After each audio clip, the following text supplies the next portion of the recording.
নমস্কার, আমার নাম অলিক রায়। আপনাদের সকলকে হিয়ারিং ক্লাসের পডকাস্ট চ্যানেলে স্বাগত জানাচ্ছি। আমাদের সঙ্গে রয়েছেন চিফ অডিওলজিস্ট মিস্টার অভিষেক দত্ত। নমস্কার স্যার। নমস্কার।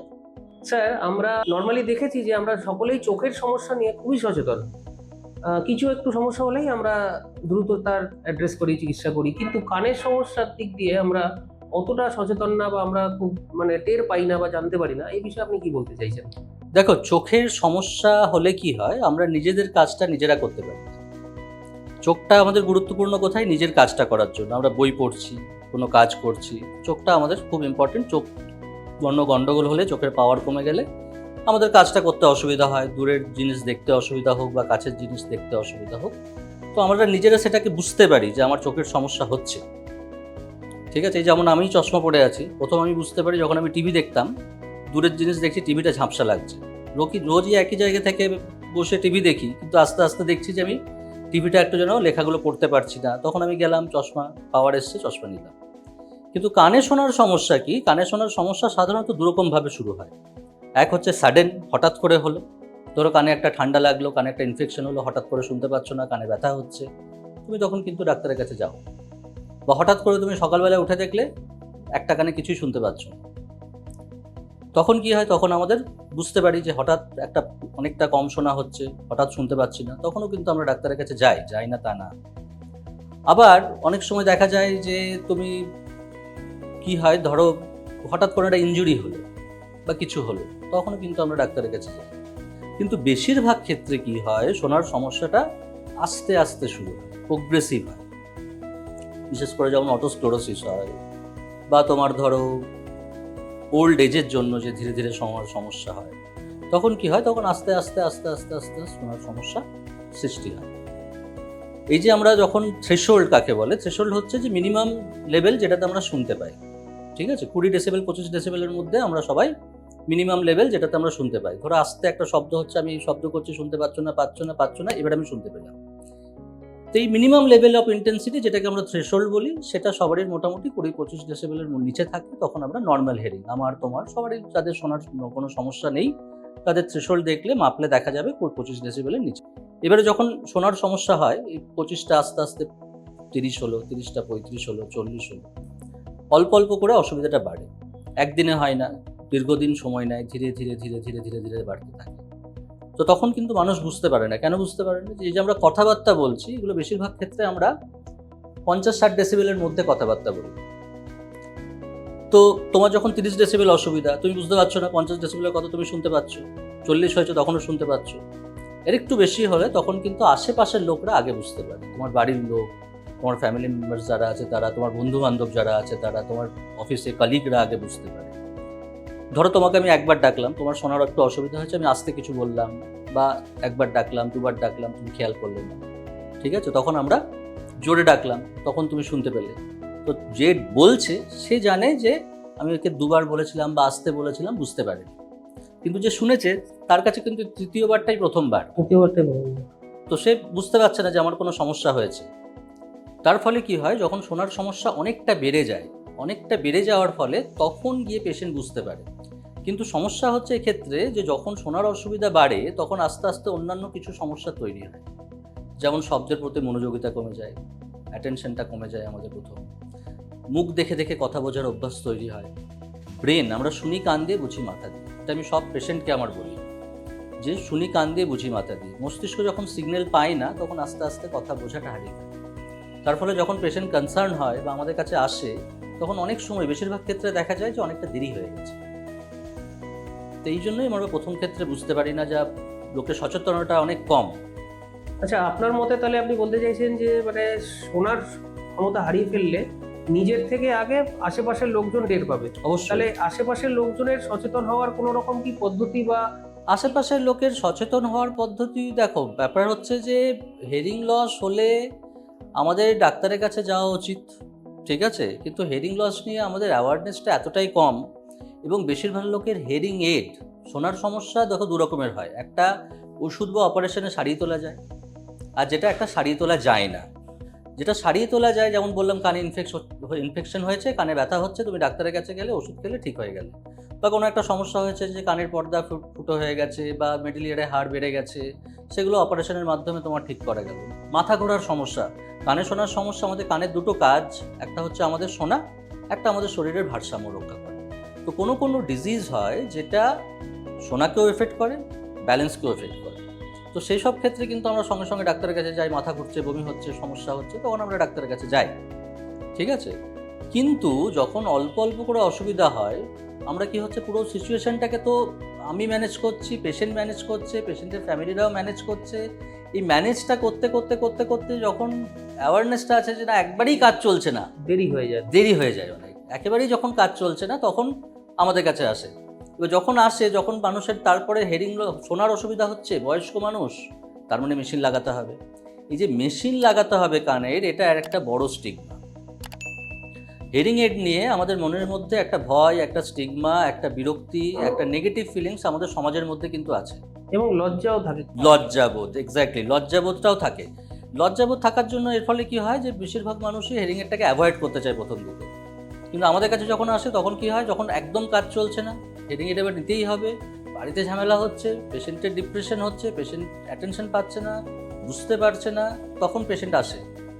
আমার কাছে এরকমও দেখা গেছে যে এরকম 80 ডেসিবেল 90 ডেসিবেল হিয়ারিং লস হয়ে গেছে, তাও পেশেন্ট কাজ চালাচ্ছিল, ঠিক আছে। 80% হিয়ারিং লস হয়ে গেছে, ঠিক আছে, 90% হিয়ারিং লস হয়ে গেছে, তাও কাজ চালাচ্ছিল। তো তখন যখন আসে, তখন আবার হিয়ারিং এডের উপরে এক্সপেকটেশন হাই, যে আমি হিয়ারিং এড লাগাবো, সঙ্গে সঙ্গে সব শুনতে পাবো নর্মালি। সেটা তো পসিবল নয়, ঠিক আছে। কেননা আমি যেটা বললাম যে আমরা বোঝাটা তখন অলরেডি অনেকটা খারাপ হয়ে গেছে। মেশিনে শুনতে তো সবই পাচ্ছি, শুনিয়ে দেওয়া সবই সম্ভব, কিন্তু বোঝাটা ব্রেন যেভাবে প্রসেস করে সেটা কিন্তু আমরা হারিয়ে ফেলি। এবার ধরো একটা লোক না শুনে শুনে মুখ দেখে দেখে কথা বোঝে অভ্যাস করেছে, তো ব্রেন সেটার উপর ডিপেন্ডেন্ট হয়ে গেছে। আজকে যখন আমি মেশিন করছি, মেশিনে কথা আসছে, বাইরের অন্যান্য আওয়াজ আসছে, সেই আওয়াজগুলো তো শোনার অসুবিধা হওয়ার জন্য অনেক দিন থেকে অনভ্যাস হয়ে গেছে। তো হঠাৎ করে যখন বাইরের আওয়াজ আসছে, ফ্যানের আওয়াজ আসছে, এগুলো আমরা তখন নিতে পারি না প্রথম। যদিও এখন ডিজিটাল হিয়ারিং এড অনেক নয়েজকে কন্ট্রোল করে, তবে সেটা কখনোই নর্মাল কানের রিপ্লেসমেন্ট নয়। হিয়ারিং এড কখনোই কিন্তু নর্মাল কানের রিপ্লেসমেন্ট নয়। হিয়ারিং এড একটা এড যেটাকে তোমাকে ব্রেনের সাথে অভ্যাস করতে হবে, সময় দিতে হবে। কিন্তু সমস্যা কি হয়, বেশিরভাগ ক্ষেত্রে বয়স্ক মানুষরা যখন হিয়ারিং এড ব্যবহার করে, তখন এই ধৈর্যটা, এই সময় দেওয়ার ব্যাপারটা, অলরেডি শোনার অসুবিধার জন্য তার পেশেন্স কিন্তু অনেক কমে যায়, তার অ্যাংজাইটি অনেক বেড়ে যায়। হিয়ারিং এড লাগানোর পরে যখন এই অন্যান্য আওয়াজ আসে, কথা বুঝতে পারছে না, তারপরেও হয়তো সব কথা বুঝতে পারছে না, তখন কিন্তু প্রথম অ্যাংজাইটি বাড়ে। তো এখানে আমরা যেটা বলি জেনারেলি, যে ফ্যামিলি মেম্বারদের রোলটা কিন্তু খুব ইম্পর্টেন্ট। অ্যাওয়ারনেসটা ফ্যামিলি মেম্বারের তরফ থেকে, তো ফ্যামিলি মেম্বারের তরফে যত দ্রুত আসবে, ফ্যামিলি মেম্বাররা যত জিনিসটাকে নিয়ে কনসার্ন হবে, তত কিন্তু পেশেন্টের আউটকাম, ট্রিটমেন্টের আউটকাম তত ভালো হবে। আর্লি এলে কি মানে আমরা আবার ভালো জায়গায় ফিরতে পারি? অবশ্যই, যে কোনো ডিজিজের, দেখো, আর্লি আইডেন্টিফিকেশন, আর্লি ট্রিটমেন্ট, যে কোনো, শুধু শোনার ক্ষেত্রে নয়, যে কোনো ডিজিজের ক্ষেত্রেই এটা কিন্তু মানে ধ্রুব সত্য।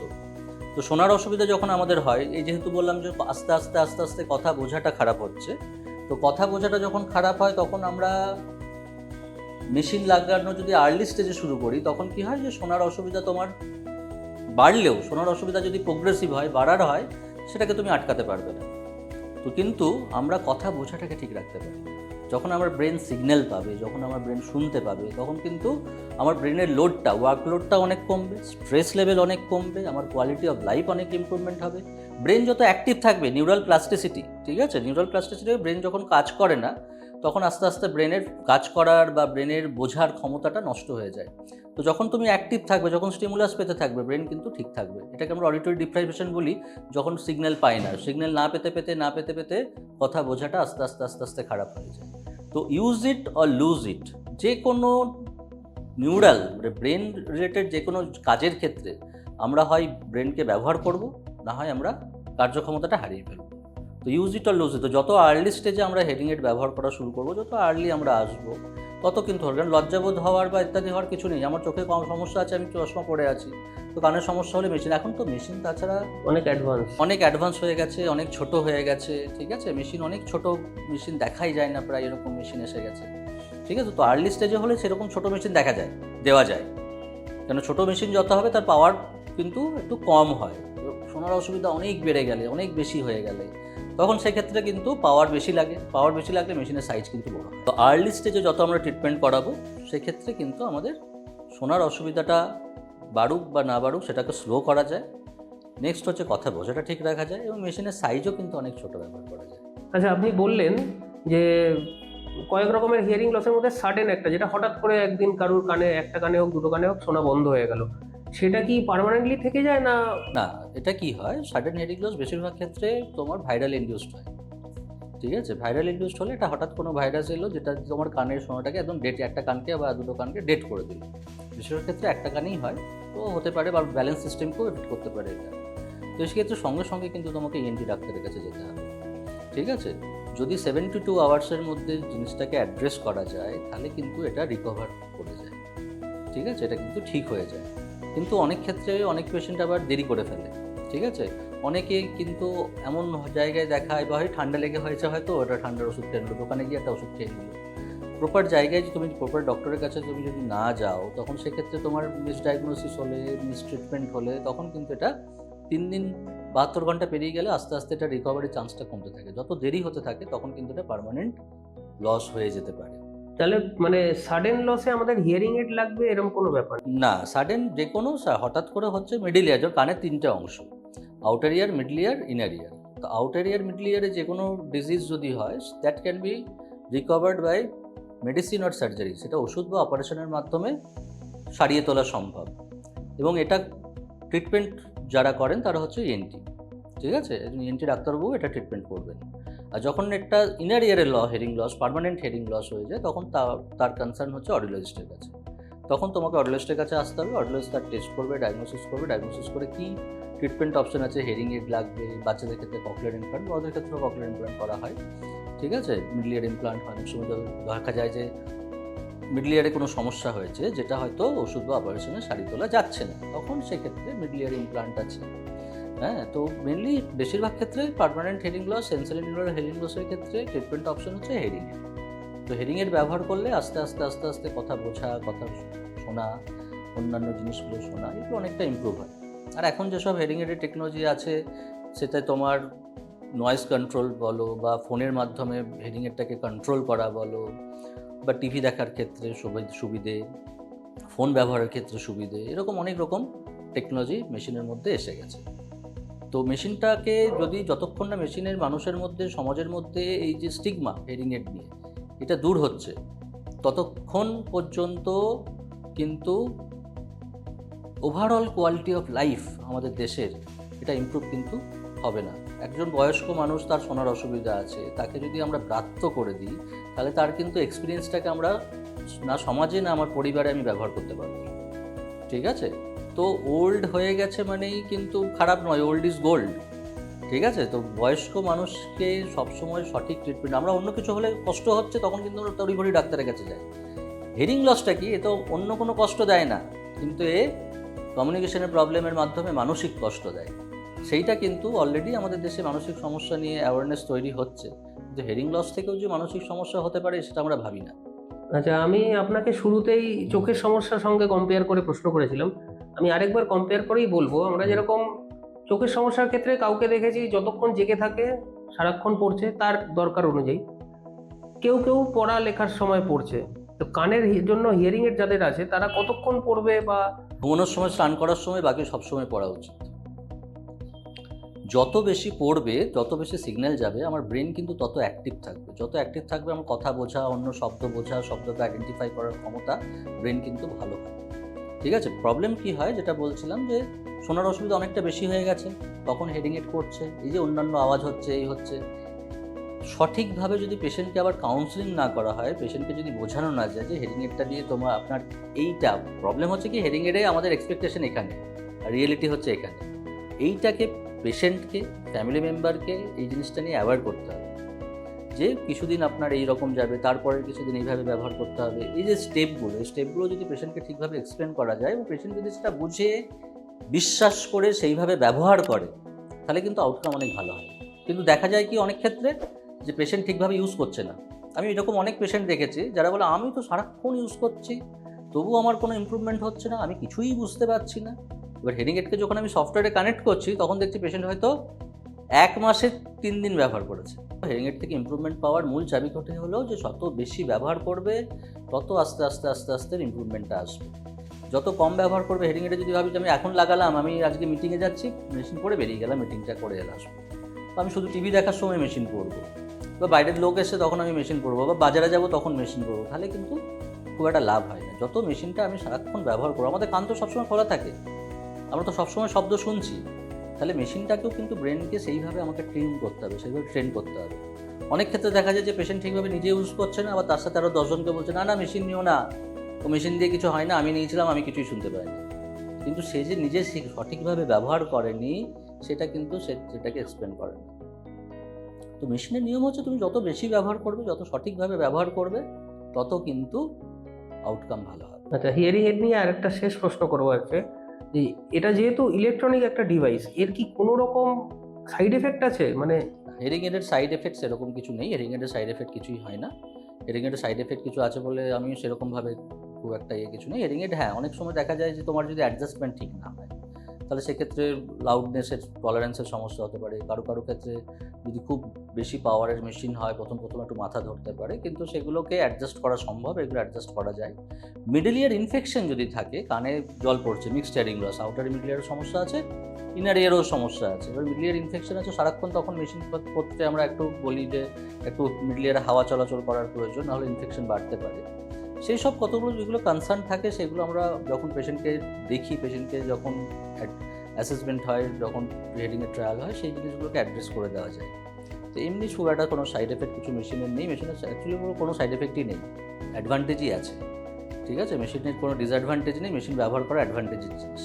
আচ্ছা, আমাদের দর্শকদের জন্য অভিষেক স্যার যদি কিছু বলেন কোনো রকম অ্যাওয়ারনেস নিয়ে। আমার বলার ক্ষেত্রে দেখুন, বলবো যখনই আপনারা শোনার অসুবিধা দেখবেন, পরিবারের কারো শোনার অসুবিধা যদি বুঝতে পারেন, বন্ধুবান্ধবের কিছু অসুবিধা বুঝতে পারেন, যদি নিজেদের কোনো অসুবিধা বুঝতে পারেন, দেরি না করে অবশ্যই একজন অডিওলজিস্টের কাছে যান।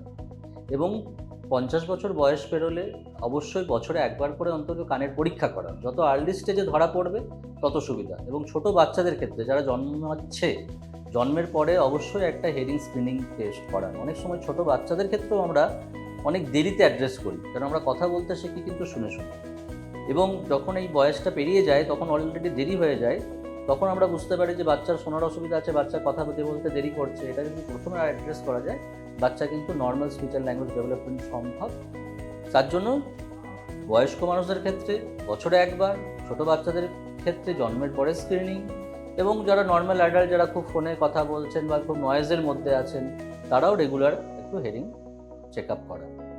হিয়ারিং হেলথ বা হিয়ারিং সমস্যা নিয়ে আমরা অত্যন্ত গুরুত্বপূর্ণ অনেক বিষয় জানতে পারলাম অভিষেক স্যারের থেকে। আগামী দিনে আমরা আবার ফিরে আসবো ওনার সঙ্গে হিয়ারিং হেলথ সম্বন্ধে আরও অন্যান্য তথ্য জানার জন্য। আমাদের চ্যানেলটিকে লাইক, শেয়ার এবং সাবস্ক্রাইব করুন। সঙ্গে থাকুন। নমস্কার।